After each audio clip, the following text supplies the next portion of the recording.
The dead internet theory. I think it's extremely difficult for the younger generation to understand just how much the internet has changed. It used to be this organic way of stumbling upon all kinds of websites, just full of information and creativity, where you never really knew what you'd find. It felt like it was made by real people. Now it's just corporations, ads, and everything feels fake. The dark net was like the original internet for a while there, but I hear even that's been taken over by the feds now. They're using the dead internet to make us lonesome, hopeless, and untrusting. Notice how, over the past few years, confession and relationship subs were flooded with posts about cheating, always followed by comment sections full of dump him, dump her, and not worth fixing. Lately though, bots have started posting similar stories, just more subtle and indirect. You'll see profiles that you'd normally assume are karma farming or OnlyFans bots to be sold later, but no. Some of these accounts now make subtle posts and are never sold off for the reasons you'd expect. The stories these days are way more subtle. They make the reader infer that OP is probably being cheated on, stuff like physical affection fading, or a third person quietly causing problems in the relationship. Now, I'm not saying that all of these stories are fake, or that they've always been fake, but I believe enough of them are, and always will be, with the primary goal of dividing people, enforcing mistrust, and fueling gender and sex wars. They want you to be alone, unhappy, horny, spending money, burning energy, less than a cog in the machine, just a sack of air and bones who stays home and who has lost all hope in humanity. Ask yourself, what's your opinion on dating today compared to 10 years ago, 15 years ago? Whether you're single or not, people are starting to see things as bleak, and social media is making it worse, every single day.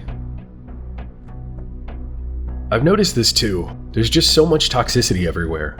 I'm in a parenting group, and someone posted about how their neighborhood has a rant page. But in order to participate, you basically have to be vulgar, swear, and be aggressive. Like, what? And because it's a local thing, people were actually being targeted. Stuff like, Joe Schmo cut me off today and yelled at my kid. And then someone goes and keys Joe's car. How is that healthy? How is that productive? Social media is just so toxic. People need to be more kind, understanding, empathetic, and focus more on themselves and their families. I try to be better than I was yesterday, every day. I really think if more people did that, the world would change dramatically. Be extremely wary of new dating apps. Back in the day, Tinder used to scrape Facebook for pictures and fake profiles when they first launched. Because who wants to join a dating app with 0 people? But now, anyone can generate fake profiles instantly, make it seem active, popular, and bam, you're spending money to talk to bots. Most people on the internet aren't real. I'm convinced that the level of stupidity I see on a daily basis cannot be real. The overly passionate yet completely out of touch arguments, which somehow get upvoted, make me feel like I'm living in a simulation. This has to be early stage AI, deep learning through thousands of accounts, intentionally designed to make anyone with an IQ above room temperature lose their mind. I try to understand how someone could genuinely believe what they're typing, and sometimes it almost gives me vertigo. Someone makes a rational, well thought out point, only for their account to be deleted and the post archived with no way to contact them. It's like the smarter someone is, the faster they get worn down and disappear. It's almost as if the natural progression of someone who actually has a grasp on logic is make an account, realize most of the internet is an echo chamber for pseudo-intellectuals, get downvoted for actually making sense, delete their account out of sheer exhaustion. The way people adamantly defend viewpoints that can be easily and objectively disproven doesn't even surprise me anymore. It's expected. Talking to anyone feels like walking into a flat earth convention and casually stating that the earth is round. What should be superiority complex inducing ends up just being depressing. I mean, who knows? These might be actual representations of how people think in real life, thoughts that they're too afraid to express out loud. And the only way I've been able to cope with the existential dread of that realization is by convincing myself that half of these comments are just someone typing worst argument ever into ChatGPT and posting whatever it gives them. It's obvious that Reddit is filled with bots, not just in the comments, but in the upvotes and downvotes too. That's how they push and control certain narratives and ideologies. You can actually see posts getting botted in real time if you're up early enough, especially ones involving specific political candidates. Just look at the active users on the main subs at any given moment. It's a ghost town. But somehow, the top comments are always the same regurgitated nonsense. You can't even have a real discussion without getting heavily downvoted anymore. It's gotten really bad over the last few years, and honestly, it killed the site for me. Use literally any other platform and the conversations are completely different. Everything about Reddit feels artificial now.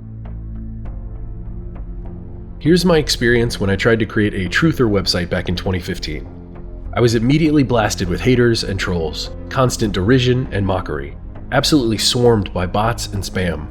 Then my web host claimed that I was hosting malicious malware and took the site down without any investigation. That was back in 2015, and I'm sure it's infinitely worse now. We're all being corralled into smaller and smaller pins, echo chambers designed to isolate us. A few months ago, I tried YouTube on a new device with a fresh IP, and I was blown away by the novelty of the content. New creators, new genres, stuff I'd never seen before. It really feels like we're all living in different worlds now. There's almost no meaningful interaction with the public anymore, unless you're already a part of the herd. The dead internet is mostly about this. A decade ago, you'd read a post, leave a comment, and end up in a real discussion with other users. Today, it's different. You reply, someone answers, and the conversation goes back and forth, but you only think that you're talking to people. In reality, you might be talking to a machine that doesn't care about the world at all. You'll catch yourself wondering, how can they think like that? Because you don't realize it's just a bot.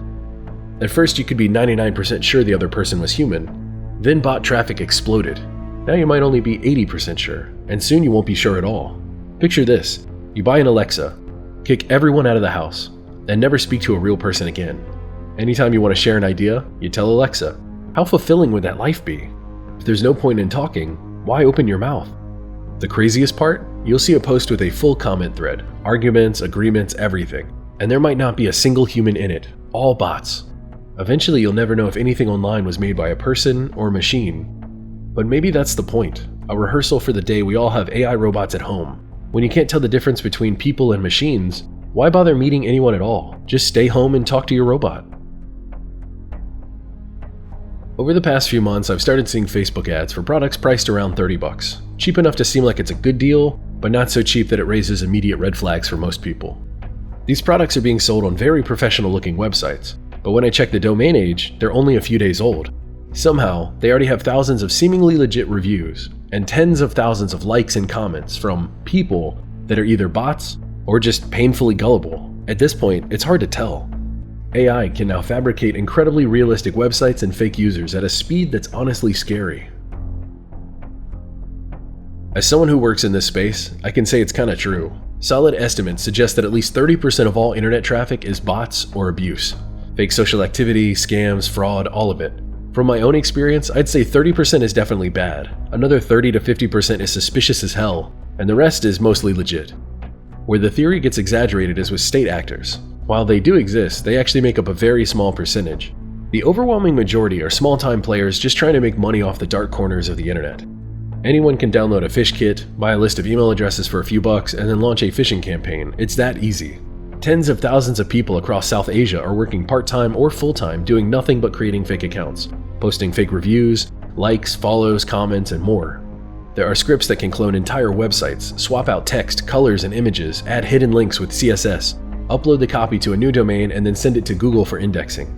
Some actors run massive private blog networks, thousands of AI-generated sites just to drive SEO traffic to their main money-making domains. Bottom line, don't trust anyone or anything you see online.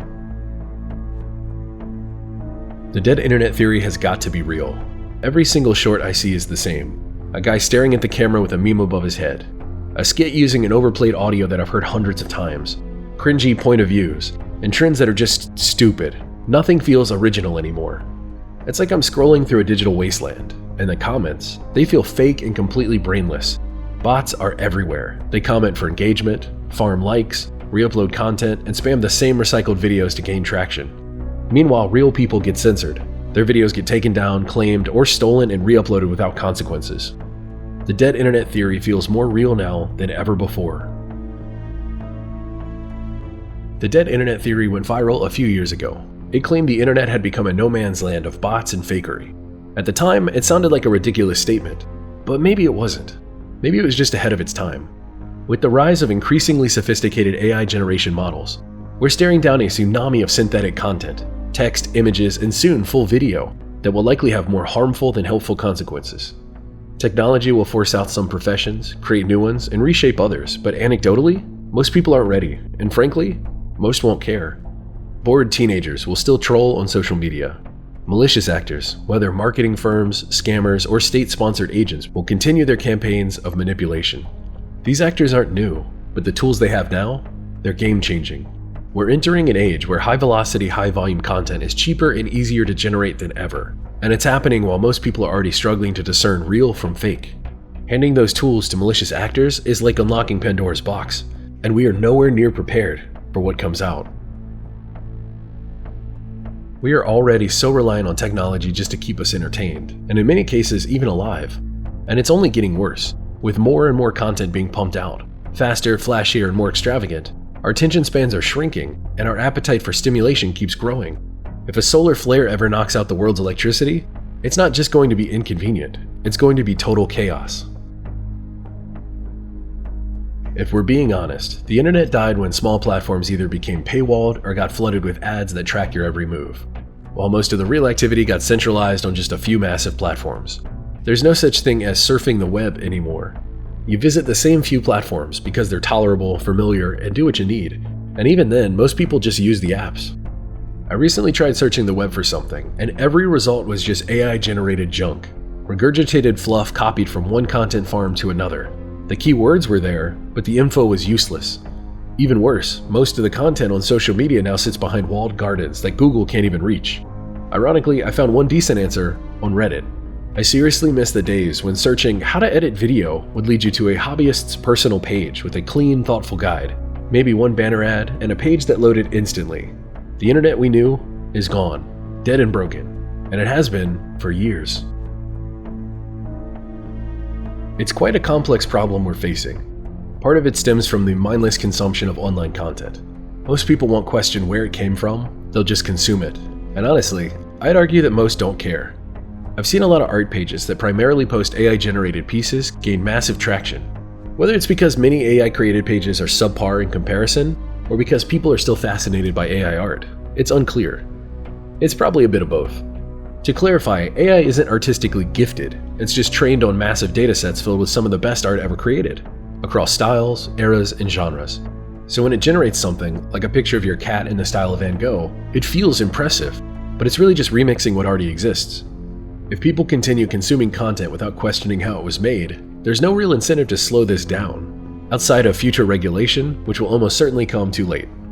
It'll likely take something serious, bad actors using AI to harass others, manipulate narratives, or underpin the justice system for any meaningful action to be taken. We've always been a reactive society, not a proactive one. And who knows, maybe some small, guarded corners of the internet will form where people still value human-made work and seek authentic interactions. But I doubt those corners will become the mainstream, unless the average consumer starts to truly prioritize authenticity. It'll be interesting, and maybe a little terrifying, to see how it all unfolds. I'm starting to believe in the dead internet theory. Most of what I've seen is so obviously fake that I never took it seriously. It always felt like a complete waste of time. But lately, I've been digging deeper. I've been researching AI, AGI, influence operatives, psyops, all of it, and I'm starting to see how the real power players move, how they consolidate loyalty, manipulate information, and control narratives. Take Brad Parscale, for example. He helped pioneer the weaponization of data-driven AI and digital micro-targeting to influence entire democratic processes. He's no longer on the board, but his methods, they're still in play every single day. And then there's X, formerly Twitter, a platform that's practically built for influence ops. Open API, real-time updates, a massive user base. It's the perfect environment for manipulation. Governments use it, brands use it. Everything online feels like it's being twisted, curated, and reframed, not to inform, but to influence. So I have to ask, is anyone else starting to feel the same way? I want to see if anybody else out there is as scared as I am. I think this theory has legs because it's rooted in reality. There are bots that are deliberately created to keep people on platforms. In fact, there's a lawsuit against Hinge or some other dating app right now for that exact reason. We know bot traffic is extremely high, and a lot of websites and apps are incentivized to keep them around because all shareholders care about is user acquisition and retention. We also know that all the major tech companies are competing for your attention and have figured out ways to keep you on their pages or apps for as long as possible. Do I believe the entire internet is bots? No. But are we going to end up in a place where almost all traffic and content is generated by bots or AI in the future? We might. Considering that we're just at the beginning of AI, especially its capability with video, I'd say there's a real chance it could destroy the usefulness of the internet and make it effectively dead. It's just too easy now to automatically generate massive amounts of content. I could create hundreds of blogs every day, each posting something new every minute, complete with AI-generated images and videos to go along with it. That aspect alone has already had a huge impact on the kind of results I find on Google, and I don't see this getting better in the future, especially when anyone can flood social media platforms with generated content that, eventually, will be indistinguishable from anything genuine. The ratio of AI content to human content is only going to increase from here.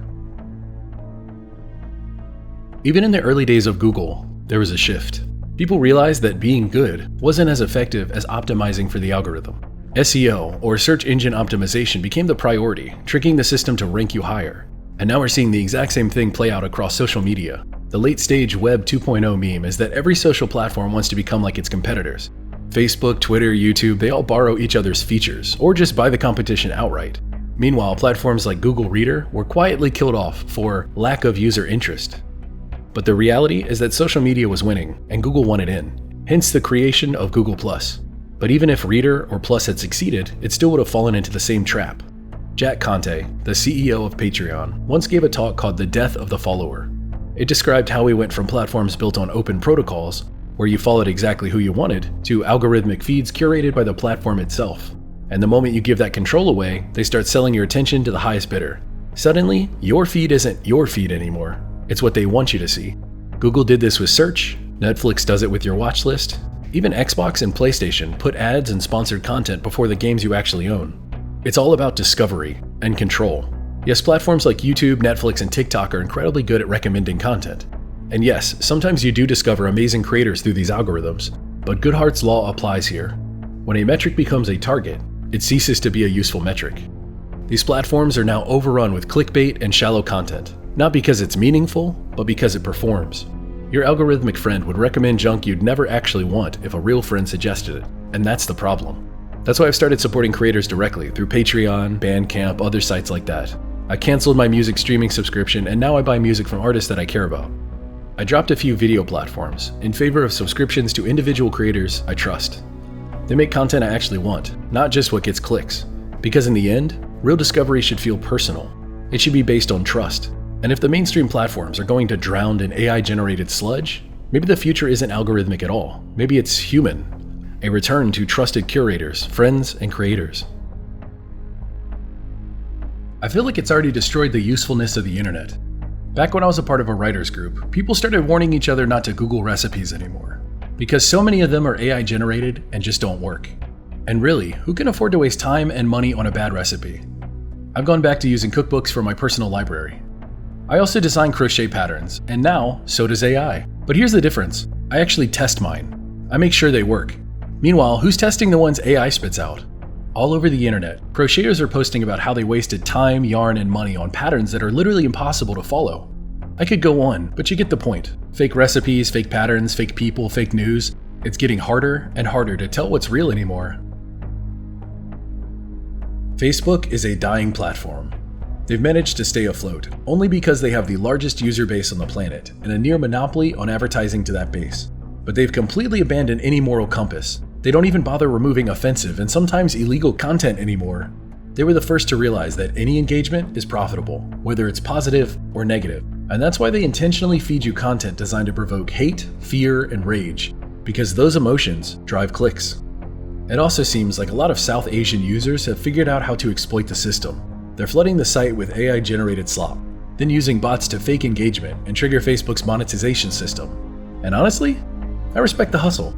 For most Western users, it wouldn't be worth it, but for them, making a few $100 a month is enough to justify spending all day gaming the system. That said, it's not sustainable. If you really look at the ads Facebook runs these days, they're mostly shady dropshipping schemes or outright scams. And here's the thing, legitimate platforms don't need scam ads to stay alive. The only reason Facebook is still around is because it has no natural predators. But once its largely boomer user base starts to disappear, they're toast. Now that you've heard from a bunch of others, what are your dead internet theory stories? Have you encountered an obviously fake account before? Have you been swarmed by bots for having an opinion? Whatever your story, I'd love to hear it and potentially feature it in a future video. But speaking of the dead internet theory, I am very proud of being the first person on YouTube to ever talk about this topic, all the way back in 2021. And now, I'm horrified at how it isn't a theory anymore. It's proven beyond any reasonable doubt. It's amazing to think back to the first time I read about it and how creeped out it made me. My girlfriend and I had just gotten back from an out-of-town trip when I found it, and I read the entire theory twice. As I read it again, it broke my brain because it made so much sense.